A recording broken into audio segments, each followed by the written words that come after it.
What's up, people? I'm Erica, and this is Cocktails and Capitalism, a podcast that pairs crafted beverages with stories distilled from our capitalist hellscape. On Monday, November 13th, a mass action to block Cop City took place in Atlanta, Georgia. Hundreds of protesters marched nearly 2 miles from Gresham Park to the site of the massive proposed police training facility. The police response to this nonviolent march was ridiculous, as we kind of anticipated, and this is something I'll be discussing today with organizer, writer, and podcaster Jamie Peck. She's the founder and former host of the Intifada podcast, and she also worked with the Majority Report as a producer and contributor, which is fucking cool. Jamie is also one of a number of speakers who traveled the country on the Walani Worldwide Mass Action Speaking Tour to gain support for the Block Cop City mass action. How are you doing, Jamie? Hey, I'm good. Thanks for having me. I'm a little tired. I got back from Atlanta the night before last, but I am feeling somewhat rejuvenated after getting a good night's rest. Oh, good. Yeah, I hope you can keep rejuvenating, because I know how much you're pouring into this movement, how much you've been doing, and how much you've been traveling. So it's got to be totally draining. But I hope it's also been filling you up to participate in some of these things. Yeah, for sure. You. This is what I want to be doing with my time right now. And, I'm definitely a little depressed now that it's over and I'm back in my apartment by myself. Oh, yeah, I bet. Oh, God, I never thought about that, the letdown after these big mass events. That's got to be big. Yeah, but, like we're going to talk about in a second, probably, it is far from over. Yeah, absolutely. Yeah, so to kick this off, we are drinking, once again, the Stop Cop City cocktail. So I'm going to pour my soda water into my blueberry shrub with vodka. I did mine pretty light because we're recording a little early today. So, but yeah, cheers, everyone. That looks very good. It's delicious. Very, very berry flavory. I love it. Very fresh. So let's just dive in. I was hoping that you could kind of walk us through the mass action that took place on Monday. What happened? How did the march actually go? Sure. So I think, first of all, it was a march, but it's also important to distinguish it from a normal march where a small group of organizers might call a march and then whoever shows up, shows up. This is a group of people that have been training together and spokes counseling together for 2 days beforehand. So it was definitely more organized and disciplined than your average march that someone calls. So we started with a rally in Gresham Park, and there were a number of speakers at that rally, including Kamal Franklin of Community Movement Builders and both parents of Tortuguita, Joel and Belkis, and also someone from the Block Cop City Coalition. My comrade Sam Beard gave a really rousing speech talking about what we're doing, why we're doing it, our hopes for the future, and all that jazz. Got everybody keyed up. So then the march left. It was so early in the morning for me anyway. And it was a joyful thing. There were giant puppets. People made all these big, cool puppets. There was a marching band. There was a speaker cart that Sam and I were pushing, blasting like fun Atlanta hip hop music just to get everyone hyped. And the march proceeded for a while down a path towards the forest. Unfortunately, when we got to the tunnel that leads into the part of the forest that we were trying to get to, the cops had already barricaded it off with big chunks of concrete and just like a bunch of fucking cops in there. So we took a turn. We turned to the left. We marched along city streets, public Atlanta streets, towards the construction site, because there's a few different ways that you can get there. At a certain point, I'm not sure exactly how close we were to the construction site, but we were definitely getting there. The cops decided, all right, that's enough. And there was a line of riot cops in full riot gear that the front line of the march tried to break through sort of non-violently, right? Because there are certain circumstances where the front lines would be trying to fight their way through, but we decided that wasn't the move that day. So we really were just trying to push past them in sort of a wedge formation using these reinforced banners that we had. But we were completely outgunned, completely outmatched. The cops just started clobbering people with their riot shields, it's funny because they accused us of being having violent intentions because we brought protective gear. And it's like, okay, if anyone can turn a shield into a weapon, it's the cops. And then they hit us with some tear gas. They hit us with some pepper spray. At one point, it seemed like they were targeting the press specifically. They also targeted medics who were treating people who had just been sprayed in the eyes. Jesus. So yeah, I caught a little tear gas, didn't love it, but I was able to get my protective gear on pretty quickly, so it wasn't so bad for me. They hit us with flashbang grenades, or they're not supposed to shoot them at people. They just like use them to scare you, because they are very scary. Like it sounds like an explosion is going off right by you, but we'd been training, so it was definitely a little startling, but we knew what to expect, and we all made an effort to not just freak out and run. They also had a thing called the Beast, which is an armored assault vehicle. Like that's literally its name. Like that is what they call it.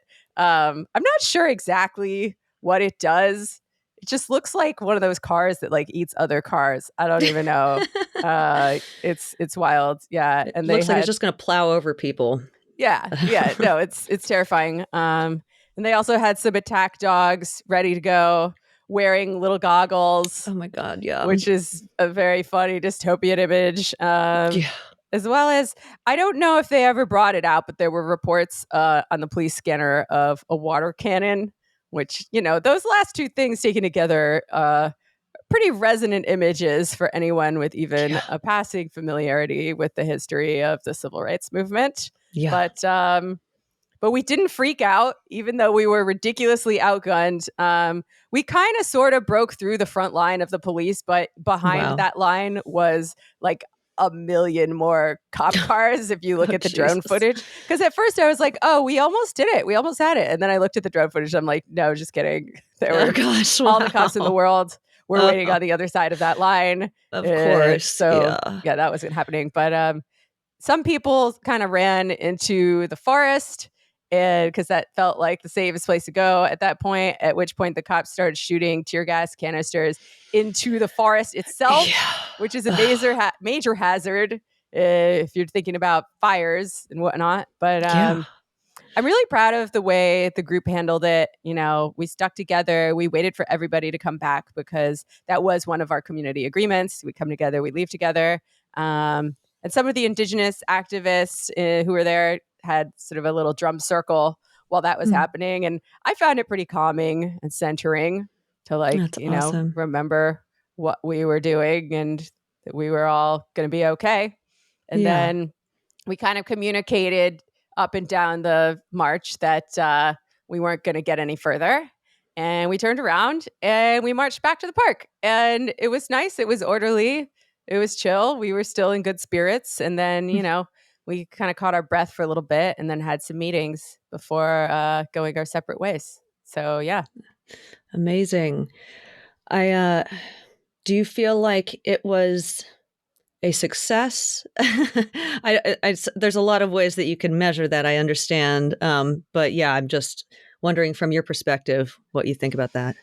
I do, yeah. I mean, obviously, I was a little disappointed that we didn't make it onto the construction site because we had a bunch of saplings that we were going to plant to try and reforest the area and replace all the trees that they cut down. And it was going to be, a pretty bold statement to have that, because nobody has gotten that many people together to do a direct action on the construction site ever before. So that would have been pretty exciting. But, we still did manage to shut down construction that day. They did not send anybody to work that day. And the next day as well. I think maybe the day after that, they started it back up again.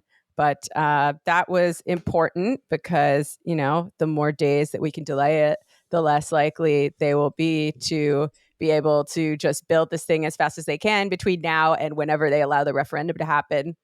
Because Yeah. it's going to be a lot harder to, vote against it if they could say, oh, look, we already built it, so you don't get to vote now. And we got hundreds of people. We got 500 people from all over the country, many of whom did not know the core group of organizers before this. Some of whom had not ever done something like this before. Wow. There were a lot of college kids there. There were a lot of very young people. Oh, hell yeah. And it was cool seeing all the people that I recognized from my leg of the tour as well. So we got people together. We took risks together. We overcame our fear together. And we both broadened and deepened the kind of network that we're really going to need if we want to both continue this fight against Cop City and, other fights as well, because there's no shortage of things that need to be fixed in this day and age. Yeah. Do you feel like, I was a little bit worried that because so much attention is going to, and rightly so, to protests around Palestine, I was a little worried that would completely, take a lot of the steam out of this. But do you think that happened, or do you think that solidarity with the Palestinian movement was actually a strong component of the presence there? Yeah, I mean, it's hard to say, right? Like how many people we would have gotten if there wasn't also a genocide happening in Gaza. Yeah. But Jesus. I think there was quite a bit of overlap. And I think we tried our best to make connections, because there are so many connections between this struggle and that one. Whether you're talking more generally about, settler colonialism, colonial capital, or specifically, the Atlanta Police Department and the IDF have an exchange program already called Gilly, where they're sharing their counterinsurgency tactics, their urban warfare tactics with one another. So, that was definitely an important part of it. And we want to continue to make those connections going forward. Yeah, that's so important. So we talked a little bit about the police response already. I did want to highlight a couple other things that I thought were kind of important. I mean, you did already mention that they directly tear gassed a group of media and press workers, which is so fucking ridiculous.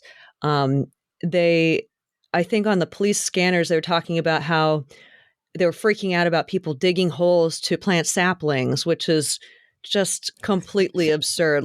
These violent, dangerous protesters, they're trying to plant their tiny little trees in the forest. Jesus Christ. Well, they also tried to say that those little shovels were weapons that we brought to hit them with. Yeah. Oh God, that's so stupid. Then I shared on Instagram a video of a Georgia State Patrol officer throwing a tear gas canister into the forest where the protesters had dispersed. Again, risking the forest, risking a forest fire and the lives of people in that forest who were regrouping after being tear gassed, and the cops even tear gassed themselves, which is another ridiculous thing that I thought would be cool to bring up. But I don't know. I was wondering if you could now talk a little bit about the press conference that happened, and kind of the police narrative about how all of this went down. Yeah, for sure. Sorry, I'm just making a couple notes of things I forgot to talk about. Oh, no worries. Take your time. Okay. Two more things real quick before I talk about the press conference. There were almost no arrests, which is cool, especially considering how many people have been arrested already and hit with really serious charges for participating in this movement. There were a few people here and there picked off for loitering or whatever, but there were very few. I think no arrests at the action itself, which is awesome. Although they did arrest a small group of Muskogee people. That is the indigenous tribe that used to live in the Weelaunee Forest and gave it its name, its original name, before they were sent along the Trail of Tears. Yeah. Turns out that is a live process. And when they tried to go back and pray at the spot where Tortuguita was murdered, they were arrested by a huge, terrifying SWAT team and subjected to several days in the Fulton County Jail, which Was that on the same day? Was that on Monday that took place? That was over the weekend. Okay. I think that was on Saturday. Yeah. And that does connect with what I'm about to talk about too. Uh-huh. I should also mention this action happened 1 week after the mass turn-in of people who are facing RICO charges and domestic terrorism charges. Mm-hmm. So I think that sends a really important message too, that the state repression is not going to work, even though we are massively outgunned in terms of, physical violence and in terms of the force of the law. We are not giving up. So that felt really cool and powerful too. Yeah. So in terms of the press conference, this was wild. Hold on. Before we get into that, I just want to add to what you're saying there. I want to read from The Guardian where they talk about a different arrest that did happen on Monday. They say one protester who had come from Arizona to participate in the action had gone to a nearby supermarket with another protester. The activist, who uses they, them pronouns, didn't want The Guardian to use their name. The activists were sitting together in a car watching the live feed of the march when police approached. "What are you doing here? Commanding the action from your car?" asked one officer. Police repeatedly accused the activist about inciting crimes, of being a terrorist. Officer asked, "Why do you come to our town to mess things up?" And one said, you don't even know what this project is about. There's crime in this town, and you need us." Meanwhile, officers eventually told the 39-year-old human resources professional they were free to go, until a plainclothes officer came behind them and said they were being arrested for, quote, "conspiracy to commit acts of terrorism." Another officer then asked them if they possessed incendiary devices. They were eventually released. But that's the kind of police harassment that was going on just around, of people who weren't even there directly in the march, Yeah. Insane. No, they're fucking mad, dude. These cops are little crybabies. And that's part of why they're building them a giant, shiny city. Yeah. Because it's, they need a little morale boost after 2020. They're like, no one likes us. Young people are wondering if they even should become cops. They're having a huge recruitment crisis because people are like, oh, wait, maybe that's not the best way to serve my community. So, cry harder. And I love that at the some part in the action I read that people were chanting at the cops, "Quit your job, quit your job." Like, yeah, that's a pretty good approach, I think. They're always welcome to do so. So yeah, let's move on to that press conference. Tell me about it. This was crazy, but really cool in the end. So, there was a press conference that later that evening. I was so tired. It was the longest day ever, but I was like, this is my time to do a good job making a speech. So, I put on a nice dress. I worked on my speech a little bit and, went to the press conference, and I was in the middle of giving my speech when a commotion erupted across the street. And I was like, what the fuck is going on? Because everyone started running over there. I was like, okay, I guess this is over for now. Let's go check it out. Oh, shit. And what was happening was there was a jail vigil across the street from the jail, from Fulton County Jail. And they were projecting "Stop Cop City" on the jail in big letters. And the cops had rolled up and they were harassing them and, threatening them. So everyone ran over to help. And, it worked. The cops moved along. But then that sort of morphed into a jail vigil. Like, everyone from the press conference joined the jail vigil, and it was really intense and really amazing. Like, the people in jail were shouting out to us and we were shouting back at them, "Stop Cop City, fuck the police." And we were asking them, what can we do for you? What's going on in there? And they were shouting about how they had no hot water. They were shouting about how they had no food and they were hungry. So, on the spur of the moment, because we had snacks at the press conference. Yeah. So on the spur of the moment, a little group of people, like somehow they managed to lower a sack on a rope from the jail, the inmates did. And our comrades put some pizza in the bag for them and, other kinds of food and cigarettes and stuff. And they got to haul it back up. And it was a really beautiful moment where, I love that. the talk turned into action. So I was not mad that I did not get to finish my speech because this was more important. Yeah. And the whole thing was just like one more amazing thing that happened that day. I love that so much. When I heard that, it definitely like filled my heart. I do feel bad for you though that you didn't get to give your speech. Were there any points that you really wanted to make that you want to make now? I mean, there were. I think it's important to note that the cops are lying when they say that we had violent intent. They collected some of these little hoes and just posted a picture of them like they did a fucking drug bust or something. But the cops, they're so afraid of nonviolence. They're so mad that a bunch of people have gotten together and are still against Cop City that they're going to react in a violent and hysterical way. And that's exactly what happened. There's nothing violent about protecting yourself from the violence that is probably going to happen to you. That's just called being smart. But I mean, what else was I even going to say? I don't know. I feel like I said enough of it. There's like no media seems to have survived from this press conference too. I'm Weird. Like looking for it, if only to show my mom. And I want to see. I have no idea. So yeah, if anyone has any cool pics or vids from that, damn. Especially of the moment when it turned into a jail vigil, that was really cool. But so I also want to add that at that press conference, the Atlanta police chief, Darren Shirebaum, I don't know how to say it, but he said individuals became very aggressive.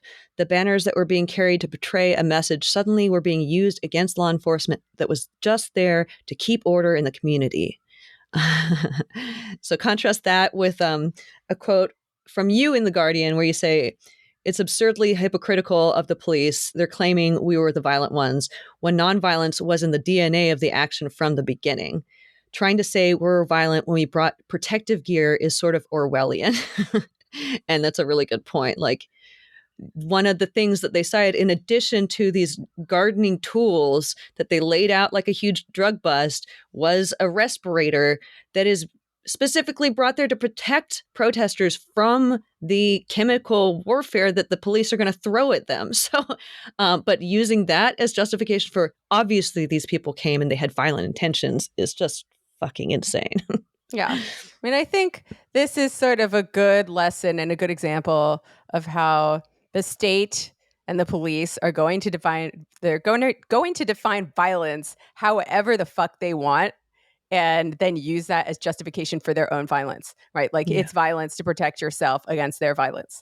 I also want to talk about why a nonviolent mass action, why at this point in the movement, that was the tactic that was chosen here, and what some of the benefits of that were. Yeah. So I think it's really important to distinguish between tactical nonviolence and ideological nonviolence, right? Mm-hmm. Because we are not ideologically committed to avoiding, fights with the police or property destruction or anything like that. I mean, we had community agreements that day to not do any violence to any human being and to not burn a bunch of shit down. The only property that might have gotten destroyed if we'd gotten far enough was the fence because it was in our way. Yeah. We were going to cross that bridge when we came to it, but didn't happen. Why nonviolence in this moment? Well, I think we had come to a place where more people than ever knew about Cop City, more people than ever were opposed to Cop City, right? There were 120,000 Atlanta residents who signed this petition to get the referendum on the ballot to let people vote on whether or not they actually want this thing built. But the number of people doing direct action, the number of people showing up to the forest and to the construction site had gone way, way, way down. So every day was pretty much a day of nonviolent non-action, right? So we wanted to get people there again. And there were lots of reasons for that, right? The repression was really bad. In January, they murdered a protester. They murdered Tortuguita. And surprise, surprise, people didn't really want to camp in the forest after that because someone had just been murdered there. Except for a brief period in March when we had a huge encampment. I think there's a lot of safety in numbers. I think people felt a lot safer camping under those circumstances because there weren't that many people around. When Tortuguita was murdered, there were actually no witnesses to the murder itself. And that's something we want to keep the attention on as well because they're trying to do a cover-up. And, you know, sometimes cover-ups work. So we wanted to get people back there, but they were scared. And they were scared of the charges that people were getting, where, you know, I mean, it was a kind of collective punishment, right? Because the cops couldn't catch any of the black bloc that actually burned shit down on the construction site. So they were mad and they decided they were just going to go to the music festival, which was happening a ways away, and start grabbing people and charging them with the most intense alleged crimes that had happened. And their only evidence was, oh, this person has mud on their shoes. You know, as if they don't understand how being at a music festival works. So we wanted a way to respond to that. And we wanted to do it in such a way that, you know, there was no feasible way. Like if the cops were going to charge us with fucking terrorism for doing this particular thing on a day when nothing spicier than that occurred, it would just, you know, further delegitimize those kinds of charges even further than they already are, right? Because even mainstream legal scholars are calling the RICO charges and the terrorism charges an absurd bit of government overreach, you know, to the degree that we still have civil liberties and live in a liberal democracy for whatever that's worth. That's not going to stand. That's not going to fly. But they don't care because they're trying to scare us. So we wanted a way to respond to that. And we needed the numbers because the numbers had gone way, way down for a lot of different reasons. And people were scared. And in order to get the numbers, we needed an action that would be kosher to talk about to lots and lots of people that we don't know already, right? Because if we were planning anything more illegal than that, that would have been a really dumb thing to do going around the country. And then, you know, we're not saying that that the spicy part of the movement is over. It could come back again. But in order to do spicier things, you need numbers and you need people who trust each other. And I think on some level, this was sort of a training. This was like, we're playing on easy mode right now.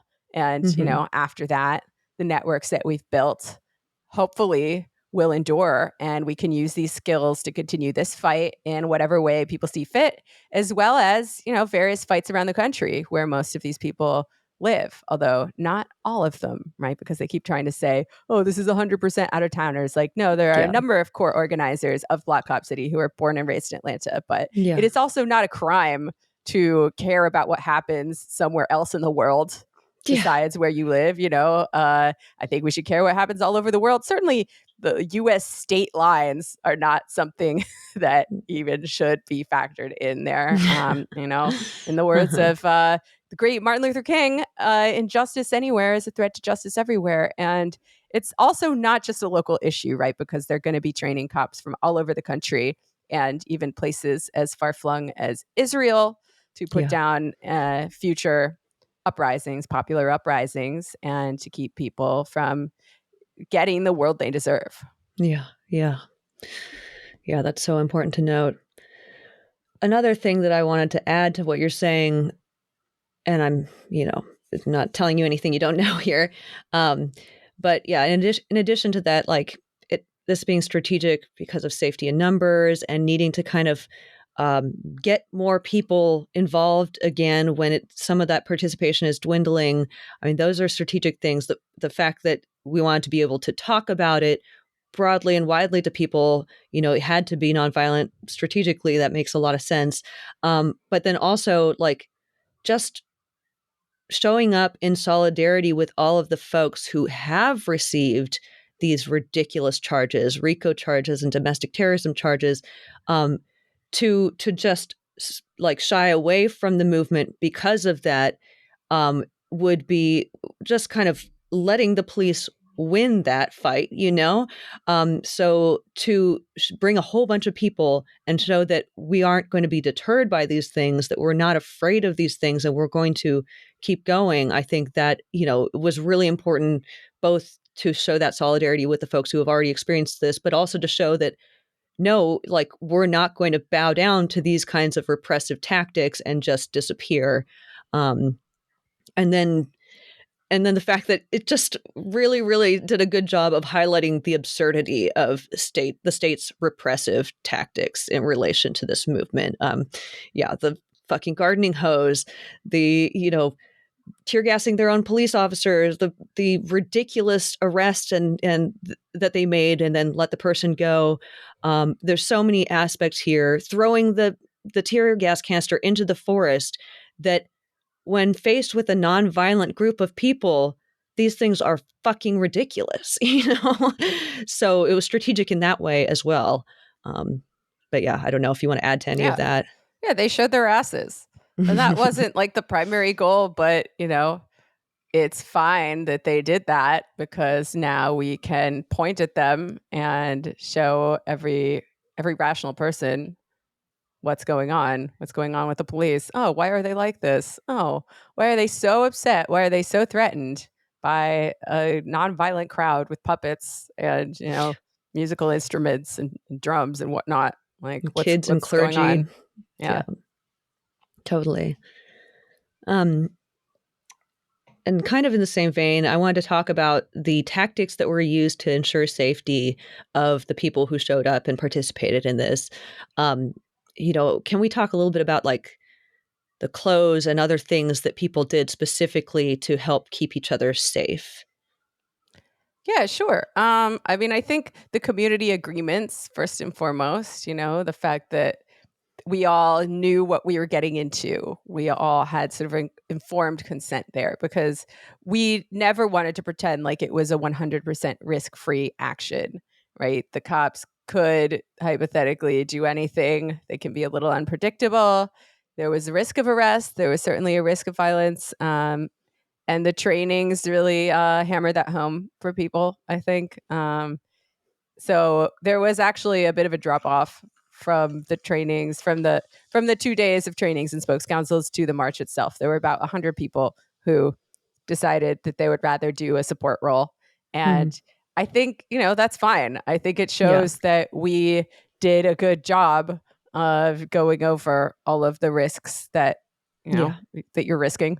And, I felt it myself. It's one thing to know it in your brain. It's another to be like, all right, and this is happening tomorrow. And here's a little run through, a little mock trial of, what could happen to you when you do this action. And you're like, oh shit. Yeah. But like, I think just knowing ahead of time and having some training and having some plans for what to do and what to expect was important in keeping the crowd safer, as well as mentally prepared in a good place. Because a lot of the time when the really bad stuff happens with the police, like at the music festival March 5th, is when people freak out and they scatter, and it's much easier for the cops to do whatever they want to you when they have you alone.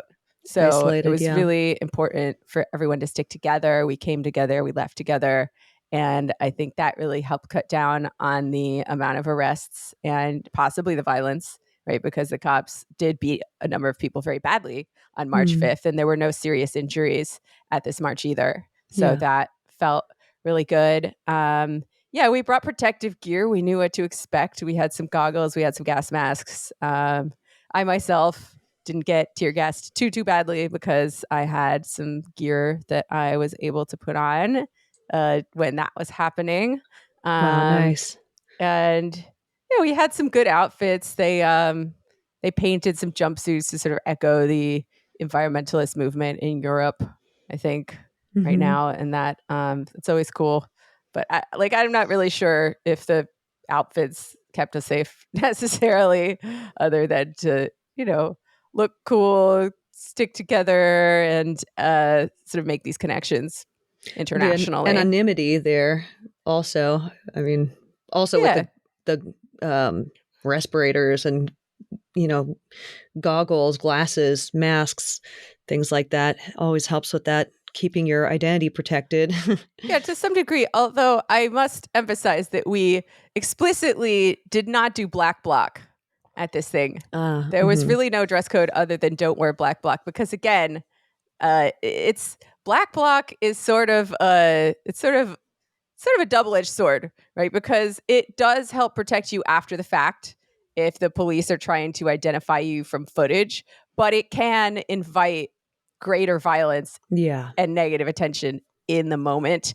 And again, we weren't planning to do any serious crimes, so black bloc would have been totally unnecessary, and the downsides would have outweighed the upsides, I think. Yeah, that's really a good distinction there. I didn't really think about how this was different from a black bloc, but yeah, thank you. Also, heat-resistant gloves, I heard.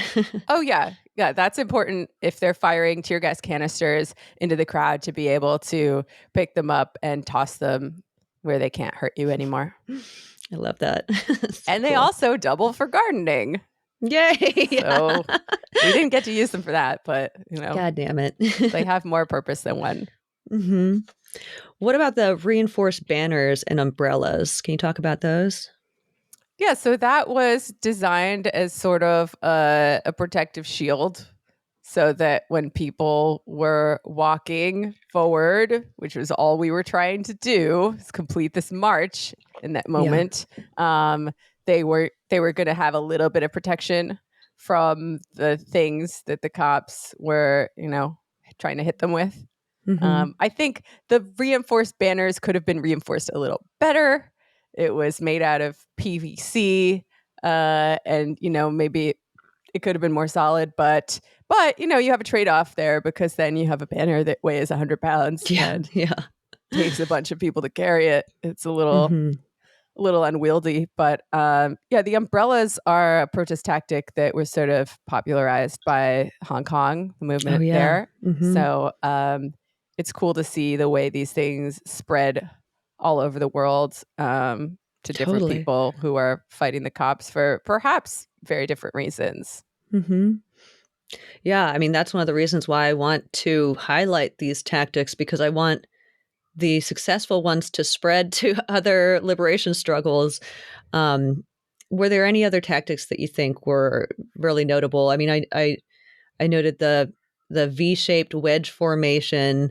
And you briefly mentioned that, but I don't know if you want to talk a little bit more about that. Yeah, so that is one tactic if you're trying to nonviolently break through a police line. And, they're fucking babies about it, but the most violent thing that's going to happen to them is they just get kind of shoved out of the way by this wedge. I mean, if you think about it, a wedge is a pretty strong shape. If you're trying to do that, it's like the kids' game of Red Rover, like you're trying to break through a line, and except it's not just you doing it, because we are we're not just playing a game, and we are smarter than children, so maybe it's not a good analogy. But you're trying to break through a line. You want to have your people arranged in the best shape possible to do that, and hopefully protect the people in the lines behind you who maybe don't want to have the responsibility of being the first person to make contact with these hyper militarized, roided out police officers. Yeah. It's weird to think about how much it mirrors strategies and tactics in war times of what kind of formations do we use when we are confronting an enemy, an enemy line? How do we break through it? It's the purpose of Cop City is intense urban warfare training. So I think it's only appropriate that we're using these like strategies and things that, you know, they are getting ready for as well. They are preparing for. Yeah. But Yeah, for sure. They're not just protecting our First Amendment rights, turns out. So they kept fucking saying that. oh my Like, God. really? Do you hear yourselves? Nobody believes you. Yeah, seriously. Yeah, who even like parrots that talking point? I don't. Are there any people in Atlanta that do? Ugh. You know, I'm sure there are some fucking bootleggers out there who think that that is totally what they're doing. But, you know, judging from the community response thus far, especially from the people who live right around the construction site, they are certainly in the minority. Yeah, totally. And I was just wondering, where do you expect the movement to go from here? Do you have any thoughts about that you would be comfortable sharing? Yeah, so that's a great question. That's the $1 million question right now. We had a few meetings, both before and after the action, where we talked a little bit about that, and got a chance to sort of huddle in our regional clusters because you know I knew the Atlanta people better than I knew the New York people at this thing, and it was important to me that I meet people who live where I live as well and want to do organizing projects together because that is where we are most of the time. Yeah.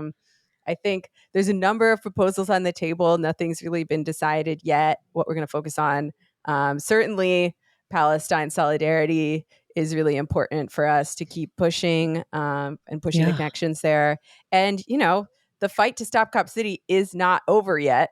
The referendum is now supposed to happen in March, but I think more and more people are realizing that it might not happen without direct action happening at the same time to support it.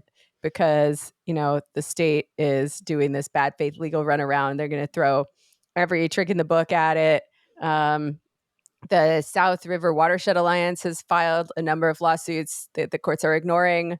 And I'm afraid that the referendum is running into similar roadblocks. So we really need to keep the pressure on and let them know that they can't just get out of this just by ignoring the democratic process. Because to the degree that we still live in a liberal democracy, they're not allowed to do that. But also, I think we need some things in addition to that to show them that they can't just ignore it and expect nothing to happen. Stuff's going to keep happening. And we really hope that this opens up the space for more people to come in and do similar types of actions on or near the construction site. Because, even a small action like the one we saw a little while back when there were 5 people from the Faith Coalition to Stop Cop City who locked down on the construction site. Even a small action like that will shut down all traffic in and out of there for an entire day. Yeah. So we hope that more people come in and do things like that between now and March, assuming the referendum happens in March, because like I said, it's going to make it harder for them to build this thing as fast as they can. And they really haven't built that much of it, right? Like their primary victory so far has been cutting down the trees. Like I think at least 80 acres of trees have been cut down now. And that is sad. But you know what? A lot of that forest is a new growth forest to begin with, because it has been clear cut, much of it within relatively recent historical memory. First, it was a plantation, and then it was a prison farm. So, basically the same thing, right? Continuing those threads of racial oppression and class exploitation that American capitalism runs on. So, we know the trees will come back eventually. It's just a matter of time. But I don't know. I don't know where it's going to go next, but I know that it's not over, and I'm really excited because, we're in one of those weeks where decades happen that that Lennon talked about, and we really need to scale up our operation if we're going to be able to deal with all the fucked up shit happening in the world. Yeah, definitely. Thank you for giving some of your thoughts about like where this movement is headed. I don't want to keep you too much longer, but I'm wondering if there's time for me to just ask you a little bit of a broader question about kind of you and the origin of some of your views and like what made you an anti-capitalist. Ooh, that's a If you feel great like it. question. I actually wrote a book proposal for a book What? that sort of starts to answer that question, although my first round of submissions was not successful. Oh So shit! I need to do that. I'm currently trying to figure out if I need to do another round of subs, include more indies in there, Mm-hmm. or like retool it before I do Mm-hmm. that. I'm kind of deferring to what my agent thinks, but which is all to say, I have thought about this a lot, right? Because Yeah. I come from a good middle class home, and I was not raised with these kinds of politics, certainly. Although, I was raised to stand up for what I believe in and for what I think Yeah. is right. So, how did this happen? How did I become this way? Well, I graduated college in 2007.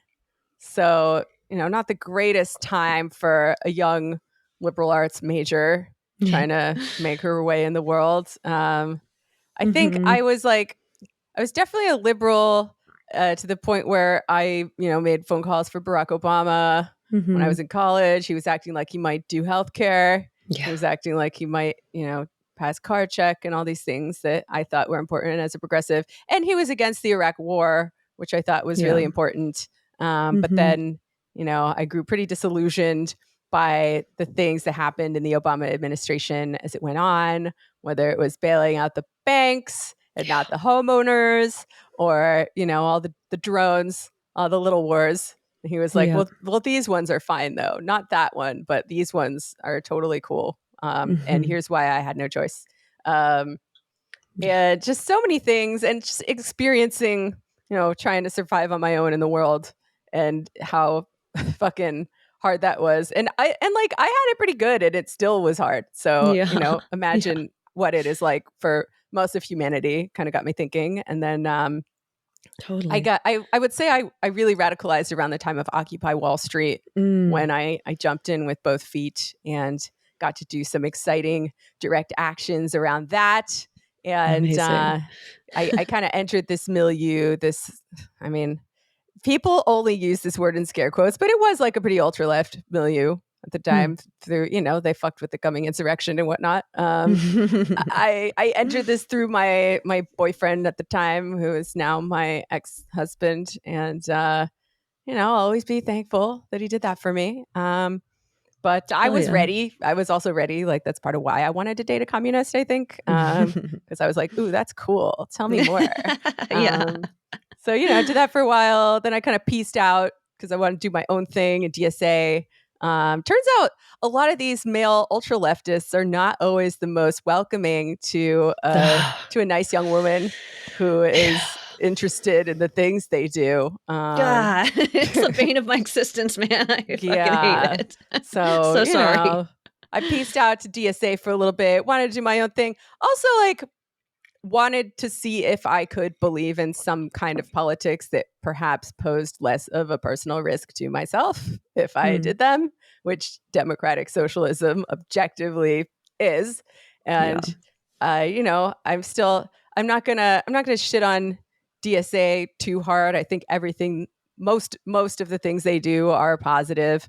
It just I'm not convinced that it really fits into my political worldview Yeah. at this point in time, or maybe ever. But the Bernie moment was very exciting nonetheless. I mean, I'm not Yeah. made of stone. I had to take a look at that and see where it went. Although I was never put all my eggs in that basket, because I was like, Yeah. there's no way, there's no fucking way they're gonna let this happen. Yeah. But then what did I do? I made it back into this other milieu that like, I was really curious about the Atlanta stuff for a while. It's actually my former co-host Andy who talked me into going. Oh, cool. I Huh. wanted to go sooner than that, but I was fucking broke, so I had to like rearrange my life a little bit in a way that would allow me to prioritize stuff like this. And I Yeah. went down initially as a journalist, but also as someone who knew some people involved, and I got to know more people who were involved through the people that I already knew. And I was really looking for a new thing to devote my life to, for a new a new project that was really meaningful and important, both in terms of the the immediate implications of a thing like Cop City, as well as my long-term political goals, my theory of change. So it seemed like this was the thing. Like, it was a very functional group of people. I was really impressed with how healthy this, not necessarily coalition, but composition was, where all these different groups of people really came in and respected each other, whether we're talking about an all-Black sort of Marxist-Leninist group like Community Movement Builders, or sort of, I mean, I don't want to say that it's mostly white, because it's not all white people, but certainly fewer Black people than CMB, this other group of sort of crusty anarchists. These people were all getting along, and I was like, oh my God, this is really cool. This is really impressive. I want to be a part of this. And then from there, I was like, well, the March week of action was one thing. It was exciting. It was stressful. And then the June week of action was, disappointing in some ways, but at another level, it was a great way to get in on the ground floor of something new, because it was very clear that this corner of the movement needed to come up with the next phase, a new way to get out of this impasse. So that was a chance to participate in conversations and the start of something new. And one thing that came out of that was this nonviolent direct action, and we're going to go on tour to support it. And I knew immediately, like, I didn't want to be like, oh, me, because, I'm like very aware of the fact that I'm a podcaster, and I always, I talk, I take up space. So I was like, well, maybe somebody else should do it. Maybe one of these more seasoned organizers, maybe someone who lives in Atlanta. But, it turned out that they really had their hands full, and they were very happy for someone like me, whose skills lie in public speaking, to come in after going to meetings and having a good familiarity with the plan, not just talking out my ass about it, and talking to people, because I'm a pathological extrovert. So you might as well use those skills for what they can do for you. And then I think the spokesperson role kind of grew out of the tour, because my comrade Sam and I did the most tour stops of anyone, and we really took to it as, this is the thing that we can contribute to the movement. So then I've been doing that ever since, and I'm really happy about it. I really like the people in Atlanta. I feel like I get to know them a little better every time I go down there, and other people from across the country as well. So I don't know, I feel like on some level I've been training to do this for the last 6 years of being a podcaster. Wow, for the longest time, I was just like, what is this career I fell dick first into? I'm not a fucking podcaster. I'm not someone who talks. I'm a writer. But, oh, me too, dude. But, anyone who knows me is like, actually, Jamie, you do talk a lot. So turns out I can do that too. And now I feel more confident in it after doing this thing for 6 years. So, I'm still like not sure what is going on with my own career, but Me too. I have to believe that this experience will inform whatever I do next. And, I think part of why I started ELC was because I had a bit of imposter syndrome, and I thought, what if I just read a lot of books?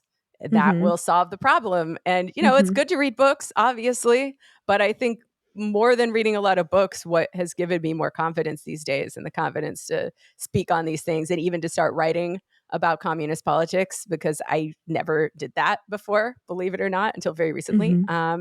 It's being an organizer, and it's being part of a group, being part of a solid crew. I don't feel like I'm on my own out there. I feel like I have the collective wisdom of a functional group of people, and that feels really cool. And that's something I want to keep on cultivating in myself, as well as in others, especially the girls.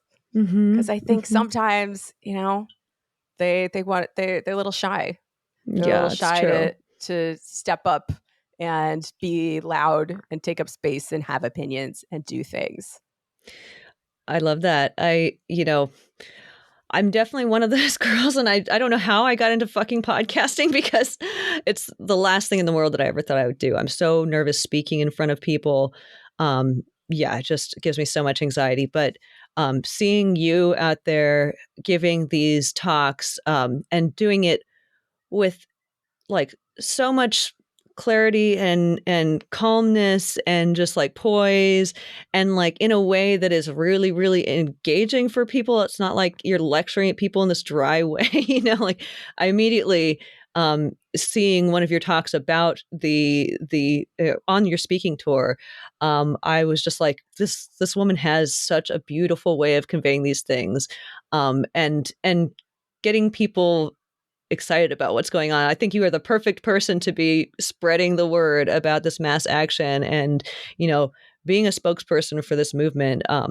Really, really, really beautiful and perfect for you. Oh, so thank you so much. I love that for you and for the movement and for the change that it is aiming for, Thanks. That's really nice to hear. Yeah, totally. I absolutely mean it. And, yeah, I should let you go. It's almost an hour now. It's Saturday night, so I should let you get back to your life and stuff. But if you ever want to come back, if you want to talk about some of the stuff that you've talked about on Everybody Loves Communism, if there's ever a topic that you want to dive into about capitalism with me, you're fucking dope, and I would love to do that with you. So, hell yeah. Sounds like a plan. Awesome. All right, dude. Well, thank you so much. This is really, really, really illuminating. And I appreciate your time so much and all of the efforts that you've been pouring into this movement. So fucking cheers to you. Thank you so much. Thanks for having me. Yeah. Let's pretend there's a cocktail in here. Yeah, there we go. Clink. We'll have another one when I'm fixed and I can drink again because I'm having some hot girl tummy problems. Oh no. Hot girl tummy problems. I'm gonna be okay. I've got a lot of tummy problems, but we do a lot of mocktails. So if in the future you're still having tummy problems, we can just make something that's very tummy friendly. That sounds good. Awesome. Everyone has an Achilles heel. Oh, for me, it's the Ashkenazi stomach. Oh no. But on that note, oh my God, I always steal my own thunder. This is what I do. I felt like such a bad bitch, and now everyone's thinking about my tummy problems. Cut this part out. Okay. Just cut it out. Okay. I love it though. It's kind of fun. It would be kind of fun to leave in there, but also fine. I defer to you. All right. Fuck yeah. Well, thanks, dude. This is really, really fun, and I'm also really, really, informative. So thank you, and hope you have a great Saturday night. Thank you. I plan to. Fuck yeah.